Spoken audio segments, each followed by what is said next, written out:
오늘도 주님을 사랑하는 마음으로 주님의 전에 나와 예배드리시고 영상으로 예배드리시는 모든 성도님들에게 하나님의 은혜와 평강이 가득 넘치시기를 축복합니다.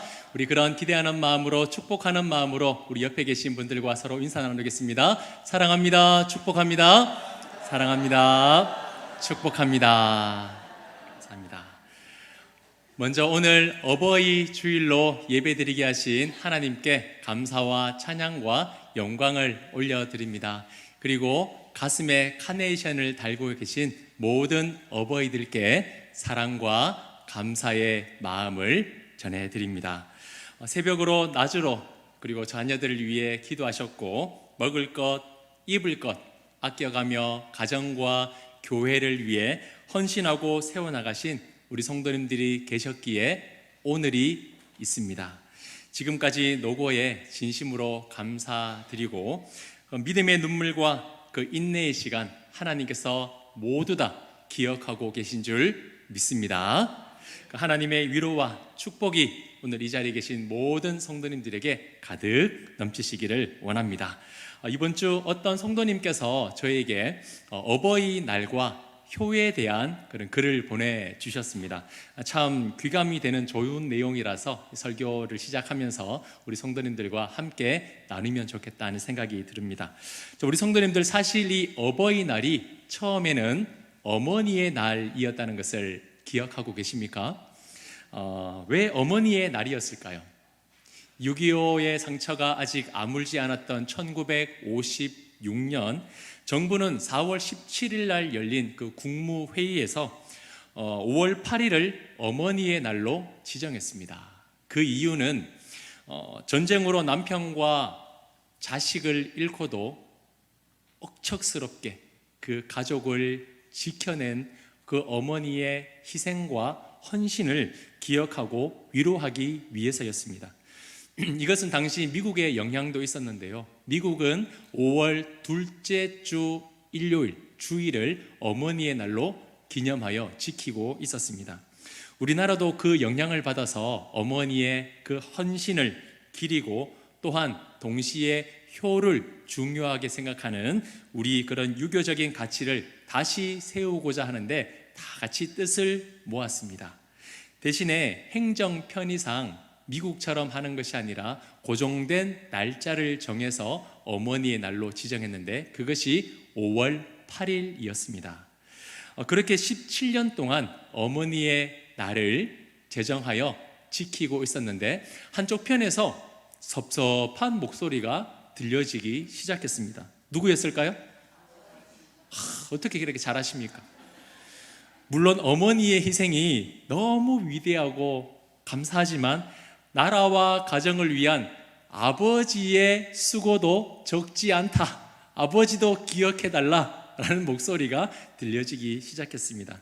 그래서 1973년에 각종 기념일들이 제정되던 해에 정부는 아버지를 포함한 부모 모두를 기리자는 그 뜻을 모아서 공식적인 명칭을 어버이의 날로 바꾸게 되었고 오늘까지 이르게 되었습니다. 이후로 우리 아버지들도 당당하게 카네이션을 달게 되었으니 얼마나 감사한지 모르겠습니다. 사실 이 아버지와 어머니 둘 중에 누구의 희생이 더 위대하고 대단하다는 것을 어떻게 판단할 수가 있겠습니까? 비교 자체가 안 되는 거죠. 부모라는 그 이름 자체에 모든 헌신과 섬김과 사랑과 수고가 다 담겨 있는 겁니다. 우리가 그런 부모님들과 어르신의 그 감사의 마음을 글로 표현한다면 효라고 할 수 있을 겁니다. 효. 이 효도 효자를 우리가 말하고 있는데요. 이 한자를 보면 참으로 뜻깊은 깊은 뜻이 담겨 있습니다. 자, 한자를 보시면 윗부분은 늙을로인데 근데 그 아래에는 원래 비수, 숟가락 비자가 있는데 그 숟가락 비자가 빠지고 대신해서 뭐가 있습니까? 아들 자자가 그 늙을로를 바치고 있는 겁니다. 어떤 의미일까요? 연로하여 숟가락조차 들 힘이 없는 그 부모를 누가 대신해서요? 자녀가 대신해서 섬겨주고 그 늙은 부모를 등에 업고 다닌다라는 뜻이 바로 이 효도 효자의 의미라는 겁니다. 자, 그래서 진정한 효는 무엇인가? 단순히 부모를 공경해야 합니다. 부모를 사랑해야 합니다. 다짐하고 말만 하는 것이 아니라 이제는 그 부모님의 사랑과 헌신을 기억하여 그분들이 살아오신 그 삶을 책임지고 이제 자녀들이 그 삶을 짊어지고 대신해서 살아드리는 것, 이것이 진정한 효의 의미일 것입니다. 오늘 이 시편 37편은 그런 인생을 살아오신 우리 성도님들에게 주시는 하나님의 위로의 말씀입니다. 그리고 약속의 말씀이죠. 오늘 이 어버이 주일을 맞이하여서 주신 말씀을 통해서 지금도 효를 다하고 계시고 효를 받고 계신 우리 모든 성도님들에게 지금까지 베풀어 주셨던 하나님의 깊고 놀라운 은혜를 다시 기억하고 이어나가야 할 믿음의 유산이 무엇인지 함께 되새겨보는 은혜의 시간이 되기를 간절히 소망합니다. 주보에 있는 말씀 돋보기를 한번 참고하시면서 말씀을 들으시면 좋을 것 같습니다. 자, 첫 번째로 하나님은 의인의 인생 가운데 개입하시는 분이십니다. 의인의 인생 가운데 찾아오시고 함께 하시는 분이 바로 하나님이라는 거죠. 다윗은 노년이 되어서 자신의 인생을 한번 되돌아보았습니다. 내가 어떤 인생을 살았던가, 내가 어떠한 삶을 살았던가 쭉 되돌아보니까 깨달아지는 것이 있었습니다. 무엇이냐면 내 인생 지금까지 내 힘으로 살아온 것이 아니었구나. 내 인생의 주인은 내가 아니라 하나님이 그 모든 순간을 함께 해주셨구나. 이것이 깨달아지는 겁니다. 돌이켜보면 우리 어르신 세대에는 얼마나 많은 어려움이 있으셨습니까? 나라를 빼앗기는 일제강점기를 지내오셨고 민족과 민족 간의 피를 흘리는 6.25 전쟁을 겪으시고 너무나 힘들었던 보릿고개를 지내오셨습니다. 가난과 어려움 속에서 수많은 눈물을 흘리고 아픔을 삼키면서 몸과 마음이 무너진 적이 얼마나 많이 있으셨습니까? 저는 감히 상상조차 하기 힘든 그런 시간들을 우리 성도님들이 지내오셨습니다. 자, 그러나 이 자리에 계신 우리 성도님들은 그 힘든 시간을 어떻게 지내오셨습니까? 어떻게 통과하셨습니까? 하나님께서 그 모든 순간 함께 하시고 붙들어 주셨기 때문입니다. 23절에서 다윗은 이렇게 고백을 하고 있습니다. 여호와께서 사람의 걸음을 정하시고 그의 길을 기뻐하시나니. 자, 여기에서 정하다라는 것은 강제적으로 미리 결정해 놓았다는 것이 아닙니다. 운명론처럼 너는 이렇게 살 팔자야, 너는 이렇게 살아갈 수밖에 없어 라고 해서 미리 결정해 놓는 것이 아닙니다. 이 말의 의미는 흔들리지 않게 단단하게 고정시키다, 넘어지지 않도록 받쳐주다, 준비하다라는 의미가 있습니다. 다윗의 인생 가운데서도 수많은 위기가 있었습니다. 사울에게 쫓기고 사랑하는 아들 압살롬에게 배신을 당하여서 그가 쫓겨나서 죽을 고비를 얼마나 많이 넘겼습니까? 인생은 무너질 대로 다 무너졌었습니다. 그러나 시간이 지나고 보니 다윗이 깨달아지는 겁니다. 내가 혼자 버틴 것이 아니었구나. 내가 노력해서 그것을 뚫고 지나온 것이 아니었구나. 고통의 눈물을 삼키고 있는 그 모든 어렵고 힘든 순간에 하나님이 나를 붙들어 주셨구나. 다윗이 이걸 깨달아지는 거예요. 하나님께서 힘겹게 내딛는 한 걸음, 한 걸음이 어렵지 않도록, 다음에 내딛는 그 한 걸음이 힘들지 않도록 하나님께서 땅을 평평하게 해주시고 땅을 단단하게 해주시는 거예요. 그 한 걸음을 옮겨갈 수 있도록 하나님께서 붙들어 주시는 거죠. 다윗은 그렇게 걸어가는 인생을 하나님이 기뻐하신다라고 노래를 부르고 있습니다. 자, 한번 떠올려 보십시오. 우리 성도님들이 이제 어린 자녀를 양육했을 때나 지금 손주들이 첫 걸음마 뗐을 때 어떻게 하셨습니까? 그 한 걸음 한 걸음 위태위태하게 내딛는 그 어린 아이를 보면서 어떻게 하십니까? 옳지 옳지, 아이고 잘한다 잘한다, 한 걸음 더, 한 걸음 더 손뼉을 치면서 두 팔을 벌리면서 응원해 주지 않습니까? 그리고 학교를 졸업하고 이제 첫 직장을 구해서 출근하는 자녀를 볼 때 어떤 마음이 드셨습니까? 야, 참 한낱 어린아이인 줄만 알았는데 이제는 어른새 이만큼 자라가지고 이제 사회로 이제 첫 발걸음을 내딛나 하면서 대견해하며 그 등 뒤를 보며 응원하지 않습니까? 하나님도 그렇습니다. 하나님께서 붙드신 인생이 한 걸음 한 걸음 내디디면서 나아가는 모습을 보실 때 하나님께서 기뻐하시면서 응원하신다는 거예요. 그래, 옳지, 한 걸음만 더, 한 걸음만 더. 사랑하는 성도님들, 우리의 인생은 결코 혼자가 아니었음을 고백합니다. 그 모든 시간, 눈물의 시간, 아픔의 시간, 고통의 시간 가운데 하나님이 우리와 함께 하셨고 우리를 붙드셨으며 우리의 한 걸음 한 걸음을 하나님께서 함께 동행해 주셨습니다. 그런 인생이 어찌 외롭고 비참하다고 할 수가 있겠습니까? 하나님이 개입하신 인생은 그야말로 은혜로 살아온 인생임을 믿습니다. 자, 두 번째로 하나님은 의인의 인생에 개입하실 뿐만 아니라 붙들어 주십니다. 붙들어 주세요. 요즘 저희 집에 둘째와 셋째가 저에게 자주 요구하는 게 있습니다. 무엇이냐면 소파나 의자에 앉아서 이렇게 말하는 거예요. 아빠, 제가 뒤로 확 넘어질 테니까 잡아주세요. 어디서 보고 배웠는지 모르겠지만 요즘에 자꾸 그걸 해달래요. 그래서 제가 이제 알겠어, 아빠가 꼭 받쳐주고 잡아줄게. 그러면 하나 둘 셋 하고 이 둘째가 확 뒤로 넘어집니다. 거의 땅바닥에 닿기 직전에 제가 잡아주면 와 하면서 아빠 또 해주세요, 또 해주세요 라고 이야기하는 거예요. 그걸 보고 있는 옆에 셋째 시우가 뭔지도 모르고 아빠 나도 그래요. 그래서 알았어, 시우야, 아빠가 받쳐줄게, 넘어와. 그러면 이 셋째는 어떻게 하느냐, 넘어간다고 하면서도 온몸에 힘을 주고 이렇게 합니다. 왜일까요? 무섭기 때문이에요. 아빠가 정말 나를 잡아줄까? 내가 넘어졌을 때 머리가 쿵 하고 부딪혀서 아프진 않을까? 겁나니까 마음은 넘어가고 싶은데 몸은 막 이렇게 하면서 넘어지지 못하는 거예요. 붙잡아 준다는 확신이 있으면 재미있는 놀이가 되지만 불안하면 두려움이 되는 거죠. 우리의 인생이 마치 그렇습니다. 다윗도 노년이 되어서 그것을 깨달았습니다. 위태했던 인생이지만 하나님이 그 가운데 함께 하시고 붙들어 주셨기에 내 인생은 실패한 것이 아니라 은혜였구나, 하나님이 함께 하신 은혜였구나, 이걸 깨달아지는 거예요.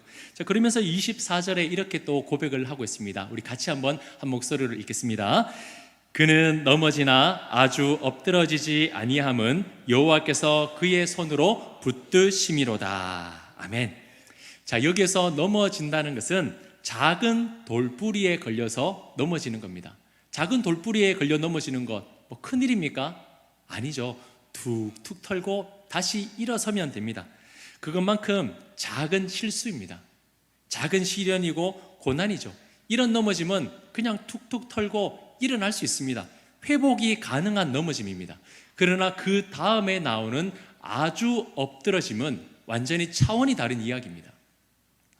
이것은 단순히 넘어지는 정도가 아니라 저 멀리 집어던지다라는 의미예요. 의도적으로 저 멀리 다시는 돌아오지 못하도록 던져버리는 겁니다. 이건 완전히 버림받은 상태예요. 버림받은 상태. 이건 도저히 회복할 수 없는 심판이나 파멸을 의미합니다. 다윗은 인생을 살아오면서 깨달았습니다. 사람은 누구나 다 넘어지는구나. 사람은 누구나 넘어질 수밖에 없구나. 믿음 좋은 사람도 넘어지고 의인도 넘어지고 생각하지도 못한 그 예외 법칙이 누구에게나 다 찾아오는구나. 그러나 그 넘어짐 속에서도 다시 일어서는 사람이 있는가 하면 완전히 엎드러져서 일어서지 못하는 사람이 있구나. 다윗이 그걸 깨달아지는 거죠. 그 차이가 무엇이었겠습니까? 다시 일어서는 사람과 다시 일어서지 못하는 사람의 차이가 무엇이었을까요? 하나님이 붙드시는 사람은 다시 일어서고, 하나님이 붙드시지 않는 사람은 영원히 엎드러져 있는 겁니다. 중요한 것은요, 나는 넘어지지 않아, 나는 절대 실수하지 않아, 나는 결코 실패하지 않아가 아닙니다. 나는 넘어져도 하나님이 나를 붙드시고 계신다. 나는 실수하고 넘어지지만 하나님이 다시 이 넘어진 인생을 세워주신다. 그 능력의 손을 바라보고 의지하는 것이 진정한 은혜라는 것을 기억하시기 바랍니다. 믿음의 조상 아브라함도 넘어졌습니다. 위대한 왕 다윗도 넘어졌고요, 반석이었던 베드로도 넘어졌습니다. 누구나 다 넘어집니다. 하지만 하나님께서는 그 넘어짐 속에서 다시 일으켜 주셨습니다. 이것이 바로 우리의 하나님이시죠. 제가 이런 말씀을 드리기 좀 송구스럽지만 우리 어르신 세대는요, 정말 많이 넘어진 세대셨습니다. 앞에서 말씀드렸듯이 전쟁의 아픔으로 넘어지시고, 가난과 배고픔으로 넘어지시고, 자녀를 키우느라 내 꿈을 무너뜨려야 했고, 가족을 위해 온몸이 부서지도록 쉼없이 일하시며 살아오셨습니다. 한 고비 넘기면 또 다른 고비가 찾아오고, 큰 시련 넘겼다 이제 좀 살만하다 싶으면 더 큰 문제가 다가오고, 편하게 쉼을 누리기보다 오늘 하루하루 버티는 것이 너무나 힘든 시대를 우리 어르신들, 우리 성도님들이 살아오셨습니다. 그런데도요, 엎드러지지 않으셨습니다. 오늘 이 자리에 계십니다. 어떻게 이게 가능했을까요? 우리 성도님들을 사랑하신 하나님의 능력의 손이 우리 성도님들을 붙드셨기 때문인 줄 믿습니다. 수많은 넘어짐 속에서도 붙드시고 다시 일으켜주시고 세워주신 하나님의 손이 우리를 떠나지 않았기에 바로 오늘 이 자리에 우리가 있는 줄 믿습니다. 그렇기 때문에 이 자리에 계신 우리 부모님들과 어르신들의 삶 자체가 하나님의 은혜를 드러내는 간증이 되는 거죠. 저 같은 젊은 세대는요, 이런 우리 어르신들의 세대를 본받을 필요가 있습니다. 우리 어르신들의 살아온 그 발자취를 따라갈 필요가 있어요. 지금의 세대는요, 넘어지는 것을 너무나 두려워하는 나머지 애초부터 넘어지지 않으려고 안간힘을 씁니다.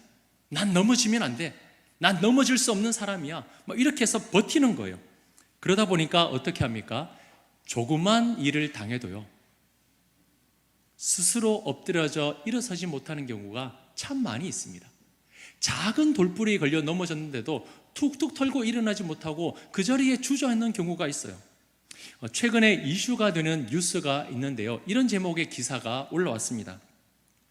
이기고 지고 울고 웃고 운동장도 교실이다. 우리 성도님들 어떤 내용인지 좀 짐작이 가십니까? 이기고 지고 울고 웃고 운동장도 교실이다. 무슨 의미일까요? 저도 그렇지만 우리 성도님들 세대에는요, 이제 학교를 다닐 때 쉬는 시간이나 점심시간 종이땡 울리면 어떻게 하셨습니까? 쏜살같이 운동장으로 달려나갔습니다. 축구하고 농구하고 여러 가지 놀이가 있지 않습니까? 교실에 있는 것보다 나가서 노는 게 너무 재밌었어요. 그런데요, 요즘 시대는 어떠냐면 운동장에서 공식적으로 축구하고 운동하는 것을 금지하는 학교가 늘어나고 있습니다. 왜냐하면 우리 아이 다치도록 선생님 뭐 했냐고 민원이 그렇게 들어온다는 거예요. 조금만 까져도요, 선생님 뭐 하셨어요? 왜 우리 아이 방치하셨습니까? 이런 민원이 들어오다 보니까 학교에서 공식적으로 축구 금지, 운동 금지를 내리고 있다는 거예요. 자, 게다가요, 운동회도 점점 사라지고 있습니다. 우리 성도님들 주위에 학교 운동장에 아이들 막 뛰어노는 소리 들립니까? 얼마 전에 보니까 이제 5월이 운동회 달이지 않습니까? 4월에도 아이들이요, 죄송합니다, 하루만 참아주세요, 이런 걸 만들어고 붙이더라고요. 민원이 들어온대요. 시끄럽다고. 그래서 못하는 경우도 있고요. 또는요, 우리 아이가 경기에서 지면 수치스럽기 때문에 운동이 하면 안 된다라고 민원이 들어온다는 거예요. 청팀 배팀 이겨라 이겨라, 서로 응원하고 막 그래서 이기려고 하지 않습니까? 지면 우리 아이 상처받는다고 운동하지 말라는 거예요. 그래서 만약에 하더라도 청팀 백팀 없애고 달리기를 하면 와 너도 1등 너도 1등 우리 다 1등 다 1등이라고 가르친답니다. 자, 그리고 더 놀라운 것은요, 상장 전달식도 없어진대요. 왜요? 우리 아이 상 못 받으니까 수치심을 느낀다는 겁니다. 기죽는다라는 거예요. 이게 실제적으로 일어나는 일입니다. 여러분, 기사만 치면 요즘 다 이런 기사들이 도배가 되어 있어요. 우리 아이 기죽으니까 상장도 공식적으로 주면 안 된다는 거예요. 물론 이것은 일부의 이야기일 수도 있습니다. 자녀를 아끼고 사랑하는 부모의 마음 왜 저도 모르겠습니까? 하지만 한편으로는 우리가요 꼭 기억해야 하는 것이 있습니다. 무엇이냐면 사람은 누구나 넘어질 수밖에 없는 존재라는 거예요. 누구나 다 넘어집니다. 중요한 것은요, 넘어져도 다시 일어설 수 있다는 것을 배워야 되는 거예요. 그런데 이 넘어지지 않는 것만 강조하다 보면 어떻게 됩니까? 이 아이들이 작은 돌부리에만 걸려져도 내 인생 끝났다, 내 인생 실패했다 라고 스스로 완전히 엎드려진다는 거예요. 그냥 툭툭 털고 일어나면 되는데, 또 일어서서 달려가면 되는데 나는 못해요, 나는 끝났어요, 스스로 엎드려진다는 겁니다. 그만큼 시대가 많이 달라졌습니다. 제가 이 짧은 이야기만 해도 아이고야 탄식하시지 않습니까? 그만큼 시대가 많이 달라지고 있습니다. 그렇기 때문에 이 시간을 빌어서 우리 성도님들께, 우리 어르신들께 조심스럽게 제가 한 가지 부탁을 드리자면, 나 때는 이것도 하고 저것도 다 했는데 왜 못하냐? 그렇게 생각하시는 건 너무 당연합니다. 힘든 시기에도 하셨고 어려운 시기에도 다 감당해 주셨습니다. 그런데요, 그때의 당연함이 오늘날에는 작은 돌뿌리보다 조금 더 큰 돌멩이처럼 느껴지는 시대입니다. 우리 어르신들은 쉽게 넘어갔던 그 작은 돌뿌리가 지금은요 조금 더 큰 돌멩이 바위처럼 느껴지는 시대예요. 그런 시대를 살고 있으니까, 그래서 비교와 책망보다는 이렇게 부탁드리겠습니다. 그래도 이만하면 잘하고 있네, 아이고 애쓴다, 너무 수고하네 라고 그 한마디의 칭찬과 격려를 해주신다면요, 오히려 힘을 내고 다시 일어서게 될 것입니다. 우리 성문교회가 그렇다는 게 아니라 뒷문교회가 그렇게 한대요. 그래서 제가 그 교회의 이야기를 하는 겁니다. 예수님께서도 그의 제자들을 책망하고 다그치시기보다 용납하시고 이해하시고 토닥거려 주시고 또 기회를 주시지 않았습니까? 다시 붙들어 주셨을 때 그들이 성령의 충만함을 받고 온 세상 가운데 주님의 십자가의 복음을 증거하는 전도자가 되었지 않습니까? 넘어졌던 인생, 실패했던 인생, 예수님을 저주했던 그 인생이 예수님께서 참아주시고 붙들어 주셨더니 그가 도리어 예수님을 증거하는 복음의 전도자가 되었습니다. 마찬가지예요. 성도님들, 붙들린 사람이 다른 사람을 붙들 수 있습니다. 붙들려진 경험이 있어야 다른 사람을 붙들 수가 있는 거예요. 늘 붙들지 못하고 비교당하고 책망당하고 그렇게 실패만 경험하면요 다른 사람을 붙들어줄 힘이 없습니다. 우리 어르신들의 세대가 버텨오셨던 그 인내를 우리 다음 세대에게 이어주시고, 그 다음 세대가 또 그 다음 세대에게 이 믿음의 헌신과 눈물과 수고와 이 강함을 이어주는 우리 성문교회가 되기를 간절히 소망합니다. 자, 세 번째로, 다윗은 하나님께서는 의인의 인생을 결코 헛되게 하시지 않는다라는 것을 깨달았습니다. 의인의 삶은 결코 헛된 삶이 없다라는 거죠. 살다 보면 오늘 사는 게 왜 이렇게 힘들까? 오늘을 버티는 게 왜 이렇게 어려울까 하는 순간들이 얼마나 많이 있습니까? 그런데요, 돌아보면 그때는 정말 힘들었는데 어떻게 그 시간을 지내왔지? 라고 하면서 신기하다라는 생각이 들 때가 있지 않습니까? 그래서 우리는 믿음으로 고백하는 겁니다. 하나님께서 모든 순간에 함께 하셔서 줄일지언정 굶어 죽지 않게 하시고 눈물 흘릴지언정 좌절하거나 엎드러지지 않게 하셨습니다. 그것이 바로 하나님께서 우리에게 베풀어 주신 은혜죠. 왜냐하면 하나님께서는 신실하게 하나님을 믿고 바라보고 의지하는 사람의 인생을 결코 내버려 두시지 않기 때문입니다. 자녀를 위해 흘린 눈물, 가정을 지키기 위해 하신 그 수고와 헌신, 교회를 위해 드렸던 그 모든 마음들과 헌신과 섬김, 하나님은요 다 기억하고 계십니다. 그래서 그런 눈물의 수고와 헌신이 헛되지 아니하도록 하나님은 그에게 은혜를 주실 뿐만 아니라 그의 자녀들까지도 하나님은 책임지시고 은혜를 주시겠다라고 약속하고 계신 겁니다. 아브라함의 하나님, 이삭의 하나님, 야곱의 하나님이듯이 오늘도 우리에게 동일한 하나님이십니다. 하나님의 은혜는요 우리의 자녀들에게까지 흘러갑니다. 그래서 우리는 당장 오늘의 상황과 결과를 보면서 절망하지 않아야 합니다. 엎드러지지 않아야 돼요. 왜냐하면 하나님은 다음의 세대까지 이어 복을 주실 수 있는 능력의 하나님이시기 때문입니다. 자녀들에게 물려줄 재산이 없다고요?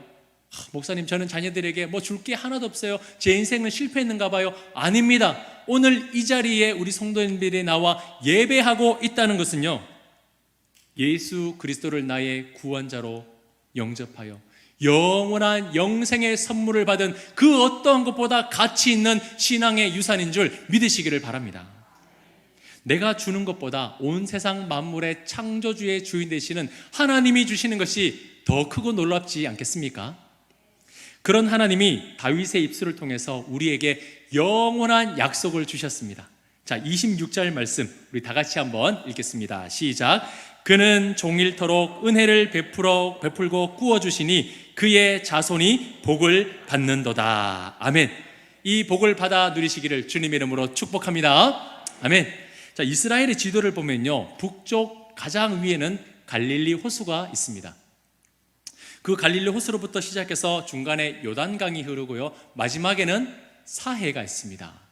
자, 이 세 개의 강은 저마다 특징이 있는데요 갈릴리 호수는 생명이 시작된다라고 해서 생명의 보고라는 별명이 있습니다. 이곳에는 20여 종의 물고기가 살고요 주변은요 비옥한 토양이 있습니다. 자, 그리고 그 중간에 요단강은요 녹색의 띠라고 해서 사막의 젖줄기라는 별명을 가지고 있습니다. 이 요단강 주변에는요 이 가축과 철새들이 많고요 숲을 이루고 있다고 해요. 이 강 중심으로 생명이 막 움직이는 거죠. 그런데 마지막 사해는 어떨까요? 완전히 다릅니다. 사해는 생명이 없습니다. 왜일까요? 흘려보내지 못하고 받아두고만 있기 때문이에요. 채워두고만 있기 때문에 그 안에 염분 농도가요 굉장히 높기 때문에 물고기 한 마리 살지 못하는 곳이 바로 이 사해 바다입니다. 사해 바다는요 서울의 면적과 똑같습니다. 거의. 얼마나 넓습니까? 그 수많은 그 엄청난 면적이 넓은 그 호수에 생명이 하나 없이 죽어있는 곳이 바로 사해 바다라는 것이죠. 자, 이런 말이 있습니다. 갈릴리는 부어주는 인생, 요단강은 받아서 흘려주는 인생, 사해는 받기만 하는 인생. 우리 성도님들은 지금 어떤 인생을 살아오고 계십니까? 움켜쥐기만 해서는 살 수 없습니다. 받아두고 재워놓기만 해서는 생명이 없습니다. 그래서 하나님은 의인의 인생을 어떻게 하십니까? 베풀게 하시고 꾸어주는 인생이 되게 하십니다. 흘려보내주는 인생이 되게 하세요. 생명을 흘려보내는 복된 인생 되게 하시겠다고 하나님께서 약속을 하셨다는 겁니다. 목사님, 지금 저는 지금 가진 게 없는데요, 이것도 없고 저것도 없고 다 잃었는데요. 아니요, 이것은 많이 가지고 있다고 할 수 있는 게 아닙니다. 많이 배우고 큰 능력이 있어야 할 수 있는 것도 아니에요. 가진 것이 넉넉하지 않아도 자녀를 위하여 지금까지 눈물 흘리며 아끼지 않고 살아온 인생, 몸이 아파도 새벽마다 자녀 이름 불러가며 기도했던 인생, 평생 자신은 좋은 옷 한 벌 못 사 입으면서 자식 먹이고 공부하는데 모든 것을 내어준 인생, 또한 주님의 몸된 교회가 어렵다고 할 때에 자신은 못 먹고 못 입어도 하나님의 전을 내버려 둘 수 없어 한 걸음에 달려왔던 그 수고와 섬김의 인생, 하나님은 다 기억하고 계신다라는 겁니다. 하나님은 그 모든 인생을 보시고 베풀고 꾸어주게 하시며 그의 자손도 복을 주신다 하나님이 약속하셨습니다. 생각해보면 우리 어르신들의 세대는 갈릴리의 인생이요 요단강의 인생이었습니다. 받아가지고 나 잘 먹고 잘 살기보다 베풀어주고 꾸어주고 자녀 위에 다 물려주는 그런 갈릴리 인생, 요단강의 인생을 살아오셨습니다. 하나님은 그런 삶을 절대 잊지 않으십니다. 사람은 몰라줘도 하나님은 다 기억하십니다. 그래서 다윗은 믿음으로 고백하죠. 그의 자손이 복을 받는도다. 사랑하는 성도님들, 오늘의 인생은 내 힘으로 온 것이 아닙니다. 하나님이 내 인생 가운데 개입하시고 붙드시고 함께 하셨기 때문인 줄 믿습니다. 그렇기에 남은 인생도 두려워하지 마시기 바랍니다. 지금까지 붙드신 그 하나님이 오늘도 붙들어 주시고 내일도 붙들어 주실 줄 믿습니다. 나아가 우리 자녀들과 다음 세대까지도 하나님께서 붙들어 주실 줄 믿습니다. 그러니 은혜로 살아온 인생 부디 멈추지 마시고 은혜를 흘려보내는 그런 복된 인생으로 살아가시기를 주님의 이름으로 축원합니다. 축원합니다.